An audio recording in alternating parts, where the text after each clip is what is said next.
Hola, ¿cómo están?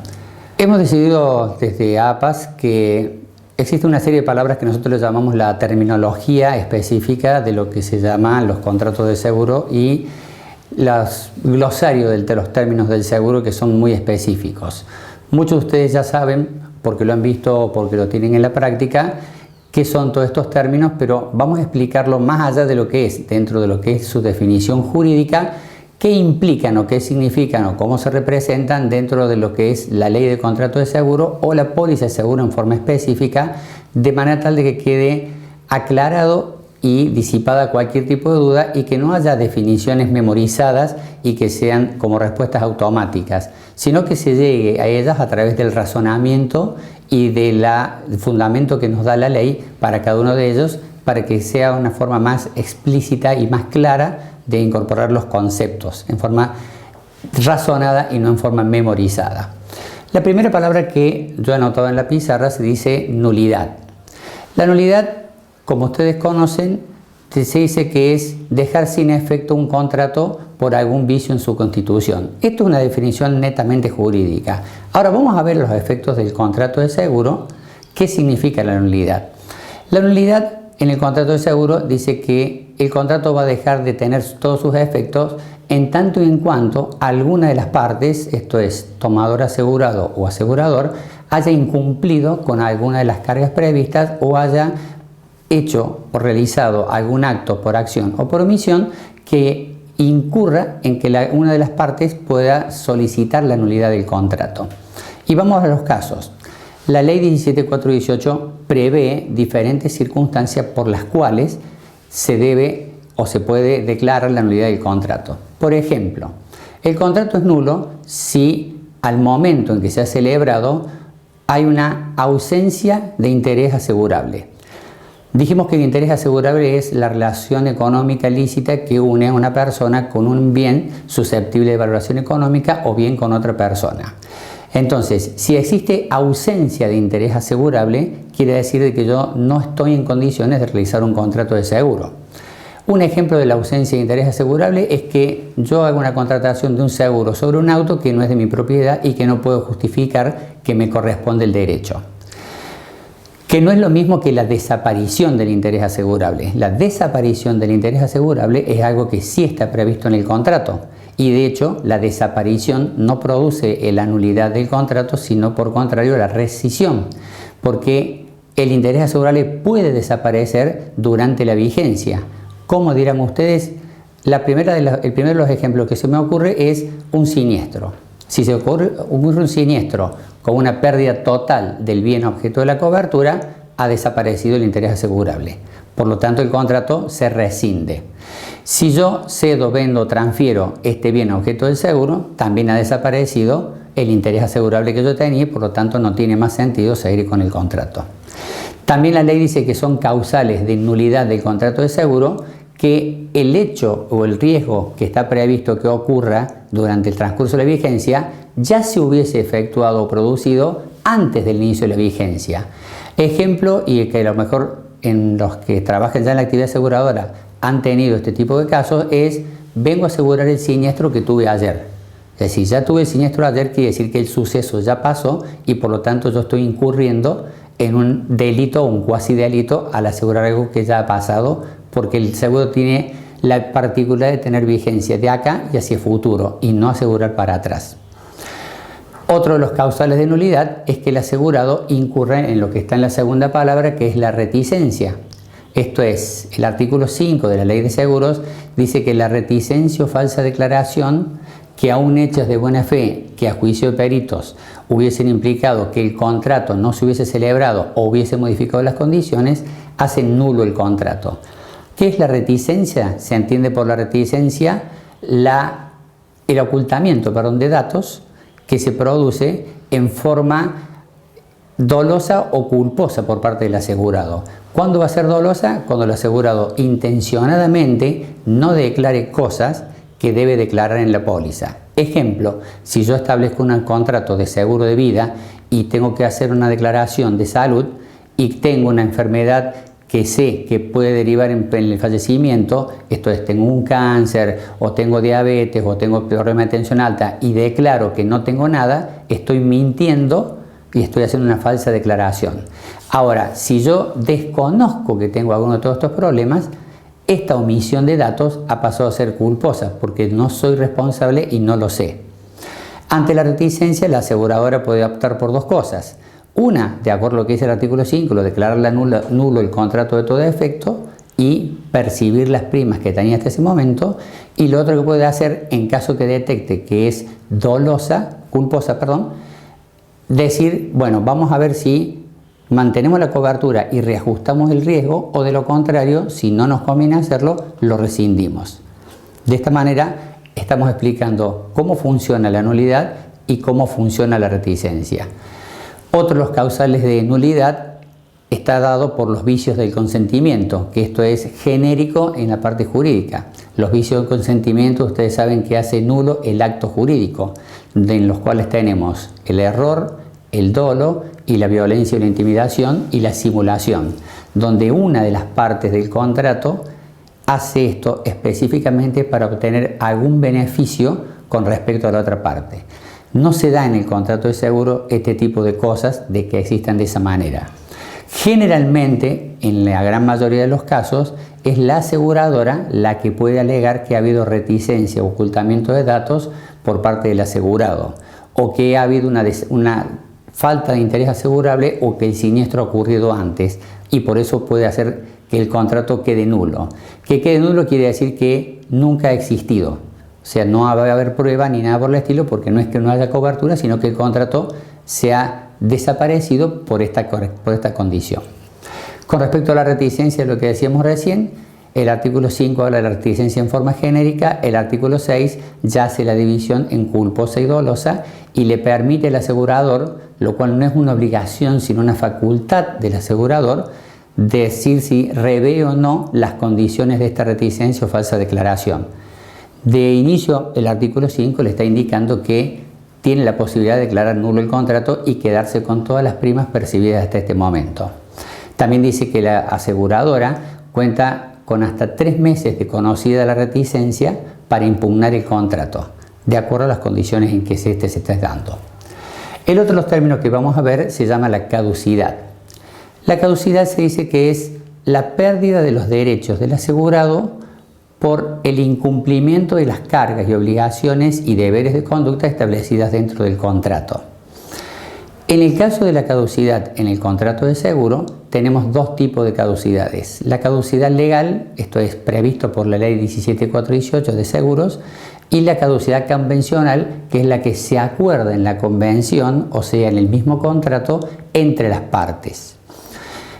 ¿Qué es la caducidad en la pérdida del derecho? Yo siempre pregunto, y a ustedes les transmito la pregunta, ¿cuál es el derecho del asegurado? El asegurado firma un contrato, está obligado a cumplir con cargas y obligaciones y deberes de conducta solamente para tener un solo derecho, que es el de ser indemnizado cuando sucede el siniestro. En la caducidad, la ley prevé que hay cargas y obligaciones anteriores al siniestro y posteriores al siniestro. Dentro de las anteriores al siniestro está tener la póliza pagada en tiempo y forma, conservar en buen estado siempre el objeto de la cobertura, avisar a la aseguradora si se producen modificaciones a los efectos de que ésta esté integrada. Una vez sucedido el siniestro, las cargas y obligaciones que son posteriores al siniestro, de acuerdo a lo que dice la ley, son realizar la denuncia en los términos específicos estipulados en el contrato, que se trata de 3 días corridos. No son ni 3 días hábiles ni son 72 horas. Porque siempre empiezan las confusiones de cuánto es el plazo. 3 días corridos. Después, una vez que se ha hecho la denuncia, tiene la obligación de aportar toda la documentación que la aseguradora le solicite a los efectos de proceder a la liquidación de dicho siniestro. No puede alterar las cosas dañadas sin la autorización del asegurador. No puede agravar mucho más la consecuencia del daño intencionadamente para beneficiarse, y además no debe celebrar acuerdos con terceros en los cuales deje manifiestamente abierta la posibilidad de que la responsabilidad está de su parte. Que esto no quiere decir que en un accidente de tránsito, si yo choco a alguien, lo que le digo es yo tengo la culpa. Eso no es reconocer. Reconocer es hacer cosas que demuestren que yo tengo la culpa. Esto es decirle al que lo choqué, vamos a mi taller, yo te borro el auto, te lo hago pintar, me dan la factura y después lo llevo a la aseguradora. La aseguradora me va a decir, no funciona esto así porque yo soy el que tiene la potestad de decidir si ha sido realmente así, si corresponde así y cuánto es lo que corresponde indemnizar. Por esto el de no celebrar acuerdos. Todo esto es lo que hace al marco legal. En lo que hace al marco convencional, muchas veces las aseguradoras, por criterios de norma de suscripción, le solicitan al asegurado alguna serie de medidas de seguridad complementarias. Por ejemplo, si vamos a ver un riesgo de incendio en una maderera, seguramente está con los planos aprobados, está con la autorización de bomberos, pero la aseguradora quiere una medida de seguridad complementaria, como por ejemplo instalar una red hidrante. ¿Qué va a decir la aseguradora? Que como producto de la inspección y por las características mismas del riesgo, esto necesita contar con una medida adicional para que el asegurador lo tome. El asegurado, si está de acuerdo, va a tener un plazo de cumplimiento que queda establecido en la póliza. Por ello en la póliza se va a colocar una cláusula que va a decir: para que la aseguradora dé plena cobertura a este riesgo, se le otorga el plazo de 120 días para que instale una red hidrante. Todos los plazos siempre los indica el asegurador en cantidad de días y le está transmitiendo este mensaje. Por los primeros 120 días yo voy a dar cobertura plena como si estuviera todo sin ningún problema, estuviera todo instalado. Superado los 120 días, porque estima que 120 días es un plazo razonable para generar y para instalar todo lo que es una red hidrante, superado los 120 días, lo que va a pasar es lo siguiente: la aseguradora va a alegar caducidad y va a decir, este siniestro, por no estar cumpliendo con lo que estaba previsto en el contrato, no se va a amparar, no obstante, la cobertura sigue.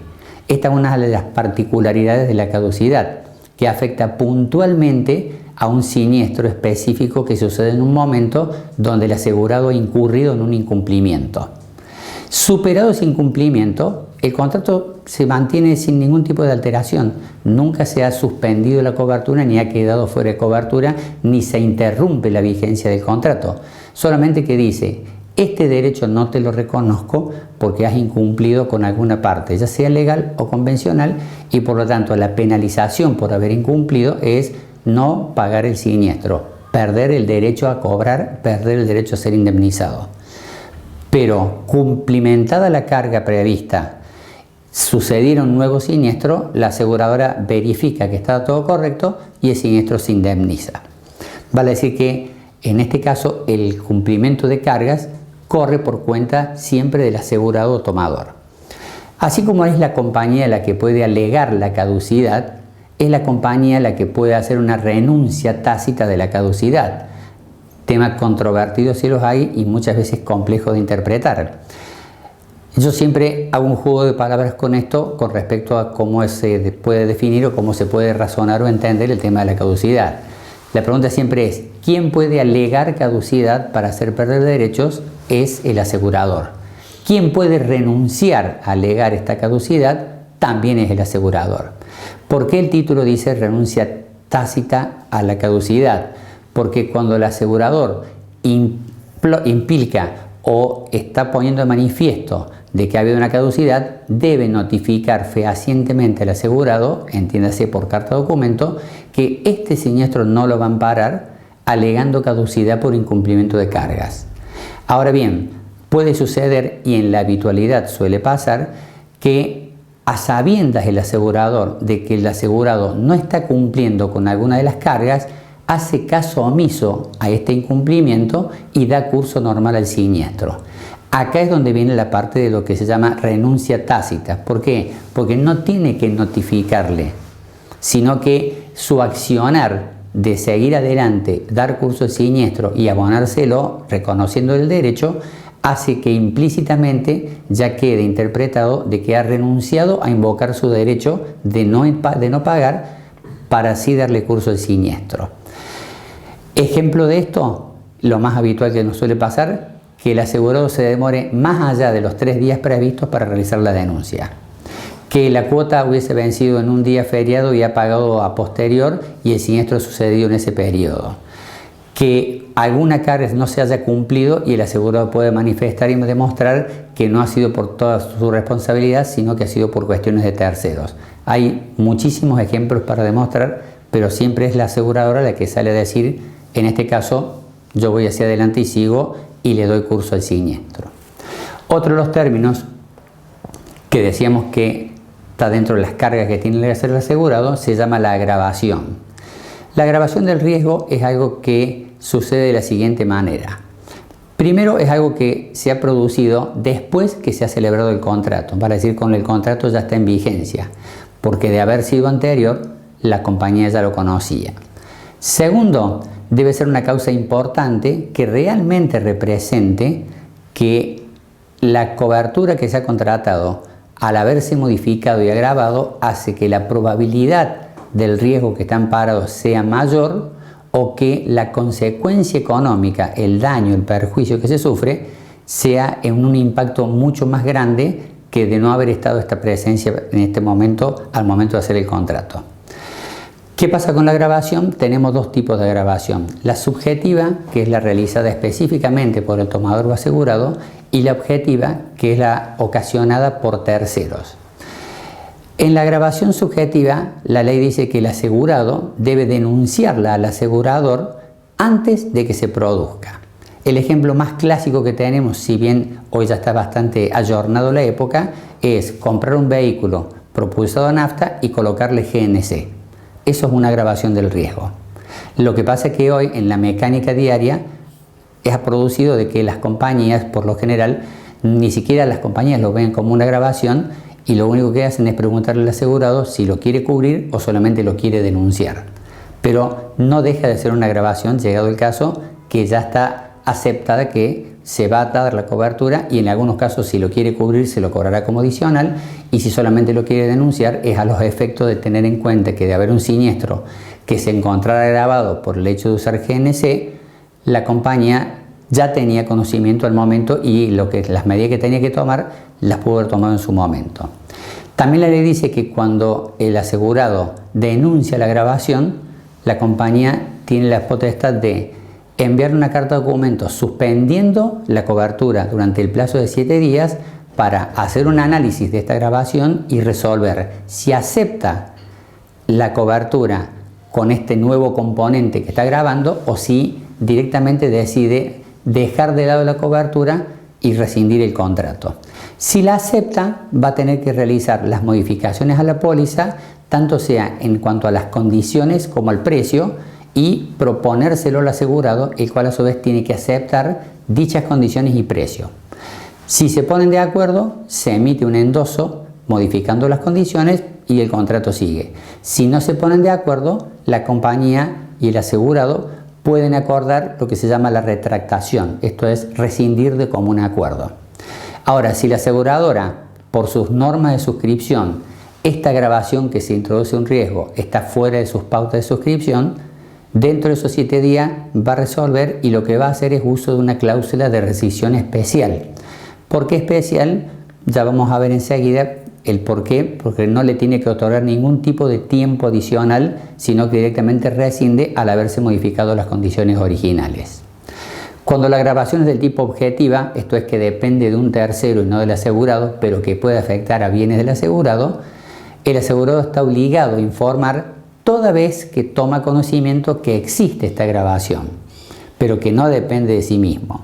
Por eso es que en este caso no se produce una suspensión de la cobertura, sino que dice que una vez que la aseguradora ha tomado conocimiento por el informe del asegurado de este suceso que no depende de él sino de un tercero, dice que dentro de los 30 días posteriores lo que va a hacer es analizar qué va a hacer específicamente con el contrato, resolver qué hace con el contrato.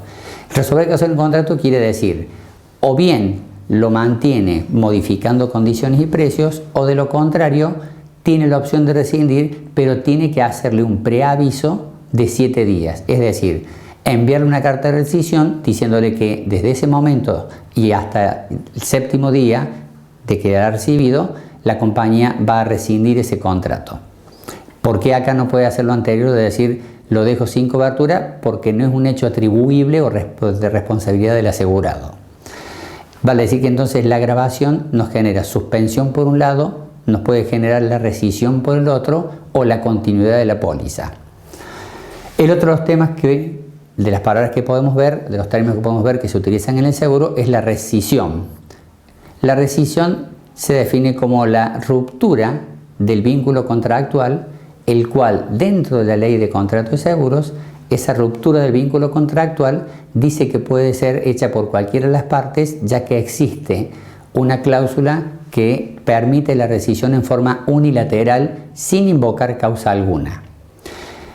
El asegurado puede pedir la rescisión en cualquier momento en forma unilateral y la vigencia de esa rescisión va a ser inmediata. Esto es, si va a la aseguradora y solicita la rescisión del contrato sin que manifieste causa, desde ese momento en adelante acaba de quedar sin cobertura y va a tener que abonar específicamente todas las primas que correspondan hasta el momento de la rescisión. Acá la ley le da la posibilidad a la aseguradora que utilice lo que se denomina la tarifa de corto plazo. La tarifa de corto plazo lo que hace es cobrarle al asegurado por el periodo que le ha dado cobertura un importe mayor a lo que correspondería al caso de una prorrata. Esto es como penalización, como diciéndole, bueno, si estabas asegurado y decidiste irte por cualquier circunstancia, yo te penalizo con esto y el periodo que he cubierto te lo cobro un poco más caro. Cuando el asegurador es el que hace uso de la opción de rescisión en forma unilateral, tiene que notificárselo por carta documento y otorgarle 15 días de cobertura. Esto es, una vez que el asegurado se ha notificado y ha firmado la recepción de la carta documento, desde ese momento rige el plazo para que a los 15 días, o sea, a la hora 12 del 15º día, se va a quedar sin cobertura. En este caso, la aseguradora tiene el derecho de percibir todas las primas que correspondan en forma proporcional o a prorrata desde el momento que inició la cobertura hasta el último día en que le vaya a dar vigencia. En forma proporcional, va a decir que ahí la prima anual la va a dividir en los 365 días, va a multiplicar por la cantidad de días utilizados y eso es específicamente lo que le va a cobrar. Sencillamente así. Hay dos ramas en el seguro en las cuales la aseguradora no puede hacer uso de la cláusula de rescisión unilateral. Una de ellas se llama seguro de caución, porque en el seguro de caución el asegurador es garantía de su cliente habitual que adquiere el nombre de tomador por un compromiso, deuda o contrato principal que tiene celebrado con un tercero que en la póliza adquiere las características de asegurado. Vale decir que al ser una garantía, no puede negar la garantía, así no hubiese cobrado la prima en los tiempos y formas establecidos. La otra rama en la cual no puede hacer uso de la cláusula de rescisión unilateral se llama seguros de vida, porque seguros de vida lleva todo un análisis previo donde la compañía determina si acepta o no acepta el seguro.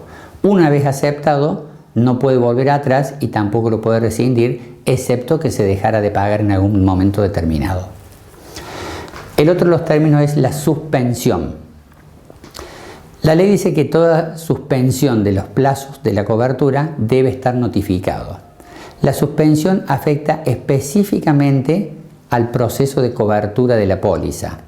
Como vimos recién en la parte de lo que es agravación, cuando el asegurado comunica la agravación, la compañía le envía una carta documento suspendiendo la cobertura por 7 días. ¿Qué quiere decir? Es el periodo durante el cual va a tener que seguir abonando la prima, pero no tiene cobertura otorgada por esta notificación de suspensión. Si hubiese un siniestro en este periodo, evidentemente la compañía está en condiciones de rechazarlo por decir que al momento en que ocurrió no había cobertura asegurativa, notificada específica y fehacientemente al asegurado. Mientras que la caducidad lo que afecta es el derecho, esto es, tuvo un siniestro el cliente, no cumplió con las cargas y el asegurador no le está pagando un siniestro, la suspensión afecta específicamente su cobertura. Vale decir que haya o no haya siniestro, lo que no tiene es cobertura por un tiempo determinado. Uno afecta a los derechos, que es la caducidad, la otra afecta a la cobertura, que es la suspensión. También dice que en caso de incumplimiento de pago, el artículo 31 de la ley dice que el asegurador debe notificar de la suspensión al asegurado por 2 días con la opción de rescindir el contrato en caso en que no se pague. Todo esto se ha sustituido en alguna medida dentro de los contratos de seguro por la denominada cláusula de cobranza del premio, donde dice más o menos estos términos que el asegurado entra automáticamente en mora por el solo hecho de no haber abonado la cuota hasta la hora 24 del día del vencimiento de la cuota, sin necesidad de comunicación alguna por parte del asegurador. Pero como esto es una cláusula contractual establecida dentro del contrato en forma unilateral y por la adhesión que hace el asegurado a los contratos de seguro, es contraria a un artículo de la ley, por lo cual siempre es bastante complicado a las aseguradoras poder justificar, sostener este tipo de rechazos cuando no existe cobertura, porque cuenta con todos los mecanismos y herramientas como para rescindir el contrato o avisarle al asegurado. No obstante, la ley indica que siempre todo tipo de suspensión se debe notificar porque el asegurado no está obligado a saber que su cobertura está suspendida o que no tiene cobertura por un periodo determinado si no se lo ha notificado fehacientemente. El otro de los términos que vamos a ver se llama la subrogación. En la subrogación, que inclusive está previsto dentro de la ley y por lo tanto incluido dentro de todos los contratos, la subrogación funciona de la siguiente manera.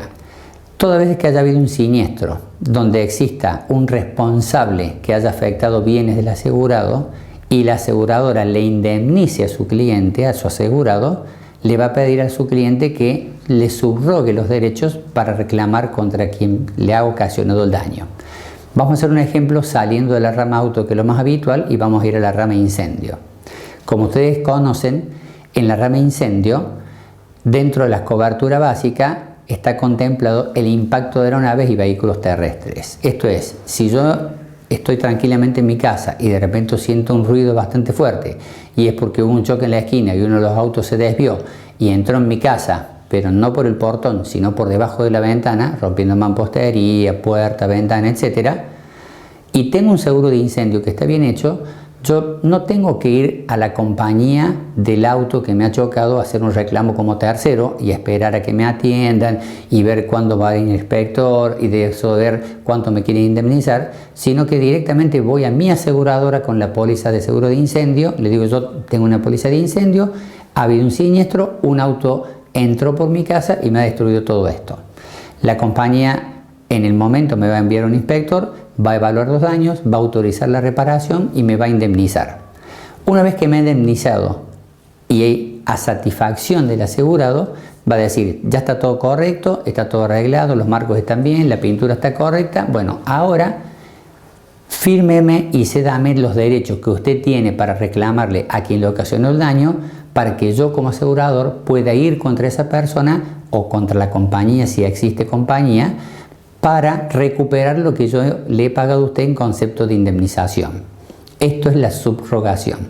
Lo que estamos subrogando, lo que hace el asegurado cuando subroga, es cobrar de conformidad lo que le abona a su aseguradora y cederle los derechos que tiene para poder reclamar. Por aquello de que el asegurado no puede cobrar de la aseguradora y a su vez pretender cobrar del tercero. Y la subrogación es una obligación impuesta dentro del contrato toda vez que la aseguradora haya sido quien ha resarcido la indemnización o ha repuesto el daño que ha sufrido el asegurado. Por último, y como postre, hemos dejado la prescripción. ¿Por qué dejamos la prescripción para lo último? Porque es donde generalmente se suele dar la mayor tipo de confusiones o de errores en las situaciones de la prescripción. La definición jurídica de la prescripción dice que es la pérdida de los derechos por el mero paso del tiempo. Pero ahora vamos a trasladar esto al contrato de seguros. El contrato de seguros, en su artículo 58, dice que la prescripción es la pérdida de los derechos por el paso del tiempo y que se establece en el contrato de seguro en el plazo de 1 año desde que el derecho es exigible. Y aquí vale la pena detenernos un instante para definir desde cuándo se empieza a computar el plazo de la prescripción.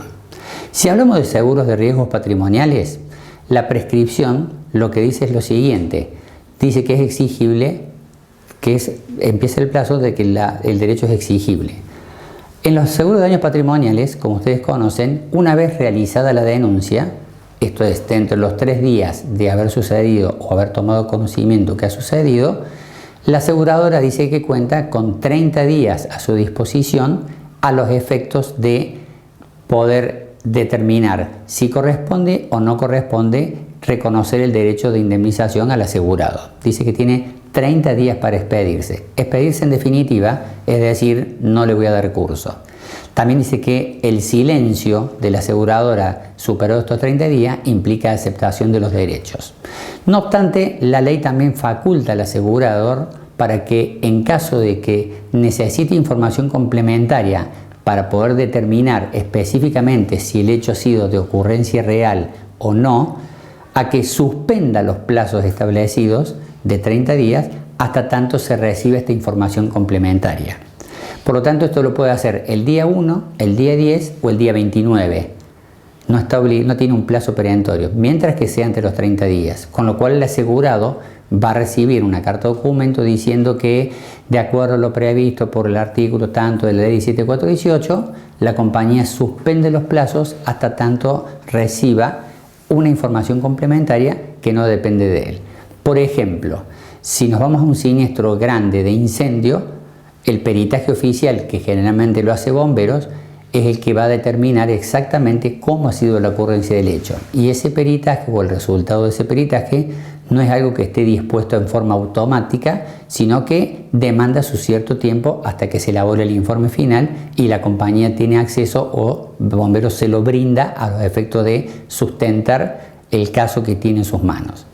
Una vez recibido esa comprobación, el segundo paso que va a decir esa comprobación, el hecho ha sido de ocurrencia real, esto es, no hay dolo, no hay intencionalidad, sino que realmente es un siniestro que ha ocurrido por el azar, por algo fortuito o por una causa que no es atribuible a la responsabilidad del asegurado, de manera tal que tenga el derecho por una parte. El segundo punto es determinar si las circunstancias en las que se produjo el siniestro están encuadrados dentro de las coberturas de la póliza. Estos dos datos, que sea de ocurrencia real y que el evento sucedido está encuadrado dentro de la cobertura, es suficiente para que la aseguradora le diga al asegurado el hecho es de ocurrencia real y está contemplado dentro de las coberturas, por lo tanto le reconozco el derecho a que sea indemnizado. Desde ese momento empieza a computarse el plazo del año previsto en el contrato para que prescriba el derecho. Es decir, si desde ese momento, que pueden haber pasado 30 días, 60 días, 70 días, independientemente de lo que sea, recién en ese momento se lo reconoce, desde ahí nace el plazo del año. Muchos confunden con que la prescripción cuenta desde el momento de la celebración del contrato o desde que sucedió el siniestro. En realidad cuenta desde que la compañía reconoce el derecho al asegurado de que debe ser indemnizado porque el siniestro está dentro de lo que está previsto para indemnizar. Vale decir, una vez que la compañía lo notifica y le dice que ya está en condiciones, toda la carga de la prueba que tiene que aportar el asegurado a los efectos de la liquidación del siniestro ya corre por su responsabilidad.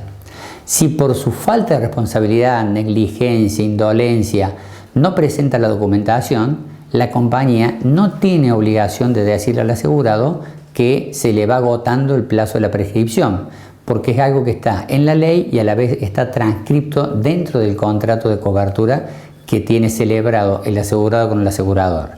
Si pasó el año el asegurado no ha completado la documentación, al momento en que se presente, la aseguradora posterior al año le va a decir: lo siento, pero ha prescripto el plazo que usted tenía para poder hacerse con los derechos. Ahora bien, si nos encontramos, por ejemplo, ante una situación complicada de decir, hay un bien, hay una persona que ha fallecido y todo esto está en sucesión y sabemos que una declaratoria de herederos o un juicio sucesorio tiene una demanda de tiempo mucho más allá de lo que uno puede prever y son plazos que dependen de la justicia y no propios, y ha habido un siniestro y no se puede indemnizar, siempre le va a quedar al asegurado un recurso que es interrumpir ese plazo de la prescripción. Con una carta documento, es la primera medida, que si la compañía responde ratificando los términos, la otra instancia es acceder a través de un juicio por la vía civil. Esto es subir un rango de escalón con respecto a la ley 17418 a una ley de rango superior para que los plazos de la prescripción queden sujetos al arbitrio de un juez dentro del ámbito de la justicia civil. En vida, la prescripción tiene otra particularidad. Así como la tiene en patrimoniales, la tiene también en vida. En vida lo que dice es lo siguiente. En vida, la prescripción no se modifica el plazo del año para hacer efectivo ese derecho a ser indemnizado. Pero el cómputo del plazo se toma desde que el beneficiario toma conocimiento de la existencia del beneficio. A ver si somos más claros. Si una persona, si por ejemplo yo tengo un tío que hace una póliza de seguro de vida y me nombra a mi beneficiario, pero no me lo dice, y fallece, yo no me entero o que ha fallecido o que yo soy el beneficiario hasta 2 años después. Cuando me entero de esto, voy a la compañía y digo, mi tío fallecido me dejó a mí como beneficiario, pero hace 2 años de esto, la compañía me va a decir, bueno, no hay problema, a partir de acá usted ya tomó conocimiento y tiene 1 año para presentar la documentación necesaria para que nosotros lo indemnicemos. Y ustedes dirán, ¿cómo puede ser si ha pasado tanto tiempo? Porque en vida la prescripción dice lo siguiente, dice que en vida, si bien el plazo sigue siendo de 1 año, se computa desde que el beneficiario conoce la existencia de este beneficio, pero nunca este plazo podrá exceder los 3 años desde sucedido el evento, esto es, desde que ha fallecido el asegurado. Porque en vida quien percibe la indemnización es un tercero del contrato que no tiene que ver con ninguna de las partes, ni asegurado ni asegurador, y que es el que va a recibir el beneficio de la indemnización. Para que quede claro entonces, el plazo de la prescripción es inamovible de 1 año en cualquiera de todas las ramas. La diferencia es desde cuándo empieza el cómputo del plazo. Mientras que en patrimoniales se computa desde que la aseguradora le reconoce el derecho a ser indemnizado, en vida se conoce desde que el beneficiario conoce la existencia de dicho beneficio en tanto y en cuanto no supere los 3 años desde el suceso. Bueno, esperemos que esto les haya servido de aclaración y de ampliación de todos los temas y que ante cualquier consulta que tengan que hacer, estamos dispuestos en la plataforma para darle todas las respuestas que ustedes consideren necesarias. Gracias y nos seguiremos viendo.